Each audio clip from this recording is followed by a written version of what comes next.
अस्सलाम वालेकुम dear viewers and clients. Zohaib Hasan Khan एक बार फिर ज़मींदार एंड स्कोप मार्केटिंग के प्लेटफॉर्म से हाजिर हैं। ये जो आज का वीक लॉग है ये स्पेशली मेरे क्लाइंट्स के बहुत सारे क्वेश्चंस आते हैं रिगार्डिंग इन्वेस्टमेंट के लिए। जो प्रोजेक्ट सिलेक्शन कैसी होनी चाहिए, आपकी फ़ाइल और प्लॉट में डिफरेंस क्या है, और कौन सी चीज़ों में किसी प्रोजेक्ट के अंदर इन्वेस्टमेंट करनी चाहिए या किन चीज़ों में इन्वेस्टमेंट नहीं करनी चाहिए। पहला जो हमारा क्वेश्चन है कि प्रोजेक्ट की सिलेक्शन करते वक्त किन चीज़ों का ख्याल रखना चाहिए या कौन से ऐसे फैक्टर हैं जिनको जिस प्रोजेक्ट में हम इन्वेस्टमेंट करने जा रहे हैं उनको कंसीडर करना चाहिए। अगर मैं फैक्टर्स में बताऊं तो सबसे पहले हमने लोकेशन ऑफ द प्रोजेक्ट, कि उस प्रोजेक्ट की लोकेशन कहाँ पे है। लोकेशन के साथ साथ उस प्रोजेक्ट का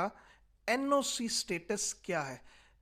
क्या अप्रूव्ड है कि नहीं है। और अगर अप्रूव नहीं भी है तो जो अनदर फैक्टर है जिसको हमने कंसीडर करना है कि availability of the land in the project,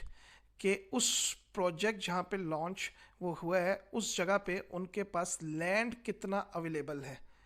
ये तो नहीं है कि प्रोजेक्ट लॉन्च हो गया है एक बड़े लेवल पे लेकिन उसके पास लैंड ही उतना अवेलेबल नहीं है। तीसरा, उसका जो स्टेटस है। स्टेटस जब आप एनओसी चेक कर रहे होते हैं किसी भी प्रोजेक्ट के स्टेटस के आगे अगर तो फेक सोसाइटी लिखा हुआ है तो ऐसे किसी भी प्रोजेक्ट में आपने इन्वेस्टमेंट नहीं करनी जिसके स्टेटस के आगे फेक लिखा हो। फेक सोसाइटी के स्टेटस का मतलब ये है कि इस सोसाइटी की कोई एग्जिस्टिंग ऑन द ग्राउंड नहीं है, इसका ऑन द पेपर है लेकिन on the ground land availability और कोई भी उनके पास जगह या उसका ऑन ग्राउंड अवेलेबिलिटी नहीं है। अगर उसका अप्रूव्ड है सो बहुत टॉप का ये बेनिफिट है कि एक अप्रूव प्रोजेक्ट में आप जा रहे हैं। अगर अप्रूव नहीं भी है और उधर स्टेटस पे लिखा हुआ इलीगल आ रहा है, सो इलीगल या इन प्रोसेस लिखा हुआ है उसकी रजिस्ट्रेशन का, तो इसमें आपने देन उस प्रोजेक्ट की दो तीन चीज़ों को रखना है कि ऑन ग्राउंड उधर उनकी लैंड अवेलेबिलिटी कितनी है, ऑन ग्राउंड उधर कितना काम हुआ हुआ है। और इसके अलावा प्रोजेक्ट सिलेक्शन में आप सराउंडिंग में देखते हैं कि जहाँ पे जिस प्रोजेक्ट को हम सिलेक्ट कर रहे हैं वहाँ पे अदर प्रोजेक्ट्स कौन कौन से हैं और उनका स्टेटस क्या है। और इसके अलावा जो another factor which is also very important factor in the selection of any project, के फ्यूचर के गवर्नमेंट लेवल के प्रोजेक्ट्स उधर कौन से आने वाले हैं या इन द पाइपलाइन या वो डिस्कशन में होते हैं क्या। और एयरपोर्ट का कोई प्रोजेक्ट है, लाइक कोई यूनिवर्सिटी का प्रोजेक्ट है, लाइक आपने जैसे रावलपिंडी में एक बहुत जैसे रिंग रोड का है उसके प्रोजेक्ट है, या कोई बहुत बड़ा मेगा कमर्शियल इस लेवल का कोई प्रोजेक्ट आने वाला है, या सराउंडिंग में कोई पार्क या ऐसी चीज़ें जो उसको और आइडियली बना देती हैं फॉर द लिविंग, और आपकी जो लिविंग के लिए आइडियल बना देती हैं या और जो फैसिलिटीज़ है वो आपके करीब आ जाती हैं जो आपको एक एक्स्ट्रा इन्वेस्टमेंट के लिए। दूसरा क्वेश्चन जो मेरे से क्लाइंट्स काफ़ी पूछते हैं कि जब वो इन्वेस्टमेंट कर रहे होते हैं तो उनको क्लैरिटी नहीं होती कि फ़ाइल और प्लॉट में क्या डिफरेंस है और इन दोनों में से बेहतर कौन सी चीज़ है।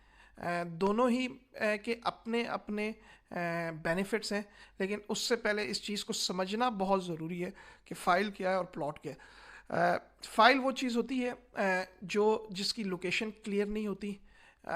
जिसका आपको ये नहीं पता होता कि ये किस ब्लॉक में आई है, उस ब्लॉक की किस स्ट्रीट में है और कौन सा नंबर आपका प्लॉट है। प्लॉट बेसिकली आपको प्लॉट में आपको क्लैरिटी आ जाती है कि मेरा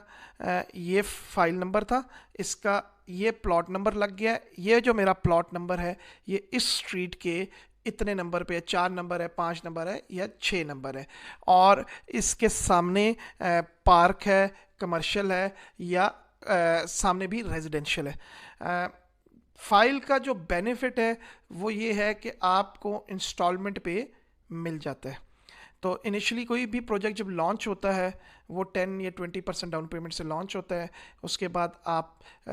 उसकी बुकिंग कराते हैं, कंफर्मेशन कराते हैं और आपकी इंस्टॉलमेंट स्टार्ट हो जाती हैं depending on the time period जो प्रोजेक्ट लॉन्च होता है। उन्होंने रखा होता है 3 ईयर्स प्लान है, 2 ईयर्स प्लान है, 4 ईयर्स प्लान है, 3.5 ईयर्स है, इट डिपेंड्स। और वो आपके सामने ब्रेकअप आ रहा होता है कि मंथली इंस्टॉलमेंट्स हैं या क्वार्टरली हैं,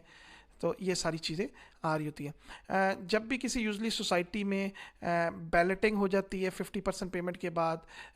बैलेटिंग जब भी वो अनाउंसमेंट करते हैं उनकी टर्म्स एंड कंडीशन होती है वेदर इट्स आफ्टर जिनकी पेमेंट 40% क्लियर हो गई है 50%, तो उनको एक प्लॉट नंबर एलोकेट कर दिया जाता है। और जैसा मैंने आपको बताया कि स्ट्रीट कौन सी है, ये चीज़ें उसमें ब्रीफ कर दी जाती हैं। फिर प्लॉट्स के अंदर जो 2 चीज़ें आ जाती हैं कि डेवलप है या नॉन डेवलप है। डेवलप मीन्स ये है कि अभी आप उधर डेवलप प्रोजेक्ट है, स्ट्रीट्स बन चुकी हैं, सारी बेसिक फैसिलिटीज़ आ चुकी हैं, आप उधर जाके अपना घर कंस्ट्रक्ट करके आप रह सकते हैं। सेमी डेवलप या नॉन डेवलप ये है कि उधर अभी सारी चीज़ें नहीं आई, आप अभी उधर कंस्ट्रक्शन स्टार्ट नहीं कर सकते। एक और जो चीज़ क्लाइंट्स को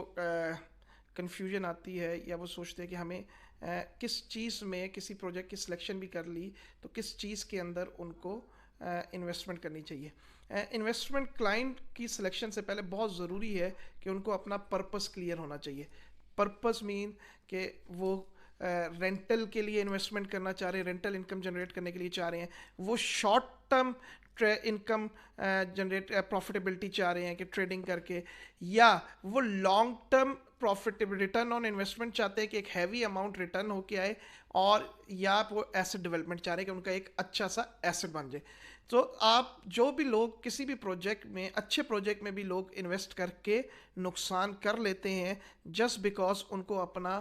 पर्पस नहीं पता क्लियर होता कि पर्पस क्या है, या वो ऐसे मार्केटिंग कंपनीज और ऐसे रियल्टर्स को कांटेक्ट कर लेते हैं या उनके थ्रू प्रोडक्ट ले लेते हैं जो क्लाइंट का माइंड रीड करने में गलती कर जाते हैं कि क्लाइंट किस पर्पस से इन्वेस्टमेंट करना चाह रहा है और वो उसकी इन्वेस्टमेंट उसके बरक्स किसी और चीज़ में करा जाते हैं, जिसकी वजह से क्लाइंट को जो उसकी एक्सपेक्टेशन होती है वो मीट नहीं होती और वो एक wrong investment with wrong frame of mind हो जाती है। और वो चीज़ को लेस, मैं आपको एक सिंपल बताता हूँ, अगर आपको रेंटल इनकम चाहिए, आपको रेंटल इनकम चाहिए और आप एक ऐसे प्रोजेक्ट में इन्वेस्टमेंट करें जो अभी लॉन्च हुआ है, तो ऑब्वियसली उस प्रोजेक्ट ने अभी लॉन्च हुआ है, उसके डेवलपमेंट में टाइम लगेगा, उसके डेवलपमेंट के बाद उधर आबादी होने में टाइम लगेगा, आबादी होने के जब आएगी देन ही उसकी, अगर रेजिडेंशियल आपकी इन्वेस्टमेंट आपने बनाई है तो उधर से आपको रेंटल इनकम आने के चांसेस होंगे। और कमर्शियल अगर आपने ऐसी जगह पे की है और आप रेंटल इनकम चाह रहे हैं तो ऐसे कमर्शियल में आपने कर दी है जो भी लॉन्च हुआ है, आबादी नहीं है, तो जब तक उधर वो चीज़ें आएंगी नहीं तो आपकी फैसिलिटीज़ और लोगों को ये चीज़ें, उम्मीद करता हूँ जो क्वेश्चंस आपके आए थे कि इन्वेस्टमेंट से पहले किन चीज़ों को देखना चाहिए, उसमें क्या कन्फ्यूजन होती हैं, वो आपके क्लियर हो गए होंगे। इसके अलावा भी अगर आपके मज़ीद कोई क्वेश्चन है तो मेरा नंबर ऑन स्क्रीन दिया हुआ है, आप किसी भी किस्म की कंसल्टेंसी रिगार्डिंग इन्वेस्टमेंट, रिगार्डिंग कोई भी रियल स्टेट से हो, आप इस नंबर पे मुझसे रब्ता कर सकते हैं, आप इन्वेस्टमेंट के बारे में पूछ सकते हैं। Consultancy is totally free and will insure कि हम आपको जो भी गाइडलाइन दें that is best of our knowledge के हिसाब से हो और आपके माइंड के हिसाब से हो कि आपका जो पर्पस है उस पर्पस के हिसाब से आपको गाइडलाइन दिया जाए ताकि आपकी एक्सपेक्टेशंस मीट हो। ज़मींदार एंड स्कोप मार्केटिंग के प्लेटफॉर्म से अल्लाह हाफ़िज़। बेल आइकन और को काइंडली सब्सक्राइब कर दें चैनल और बेल आइकन को प्रेस कर दें ताकि जितनी भी अपकमिंग लेटेस्ट वीडियोस होंगी रिगार्डिंग रियल स्टेट और डिफरेंट प्रोजेक्ट्स के हिसाब से आपको अपडेट्स आती रहें। Thanks a lot.